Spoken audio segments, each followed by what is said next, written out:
జనసేన పార్టీకి సంబంధించిన తెలంగాణ రాష్ట్ర కమిటీలను రద్దు చేశారు. అయితే వాటి స్థానంలో అడహ కమిటీలను నియమించారు.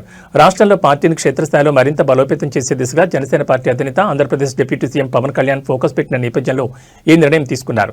జీహెచ్ఎంసీ, వీర మహిళ, యువజన, విద్యార్థి విభాగ కమిటీలను రద్దు చేసి కొంతమంది సభ్యులతో తాత్కాలికంగా అడహ కమిటీలను ఏర్పాటు చేశారు.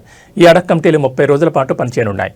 ప్రతి నియోజకవర్గం జీహెచ్ఎంసీ పరిధిలోని 300 వార్డుల్లో పర్యటించి కనీసం 5 సభ్యులతో జాబితాలను సిద్ధం చేసి పార్టీ కార్యాలయానికి అందజేయనున్నారు. త్వరలో పార్టీని సంస్థాగతంగా బలోపేతం చేసేలా నూతన కమిటీలను ప్రకటించనున్నట్టు తెలిపారు. ఈ నిర్ణయం జనసేన పార్టీ అధినేత పవన్ కళ్యాణ్ ఆదేశాల మేరకు పార్టీ ప్రధాన కార్యదర్శి రామ్ తాళ్లూర్ తీసుకున్నట్లు వెల్లడించారు. మొత్తంగా తెలంగాణలో జనసేన పార్టీని సంస్థాగతంగా మరింత బలోపేతం చేయాలన్న లక్ష్యంతో కీలక నిర్ణయం తీసుకున్నారు.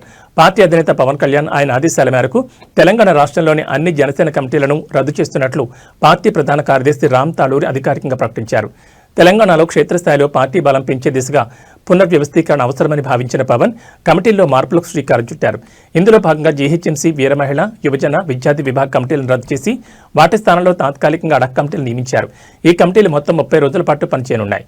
కొత్తగా నియమితులైన అడహ కమిటీ సభ్యులు ప్రతి నియోజకవర్గం అలాగే గ్రేటర్ హైదరాబాద్ పరిధిలోని 300 వార్డుల్లో విస్తృతంగా పర్యటించనున్నారు.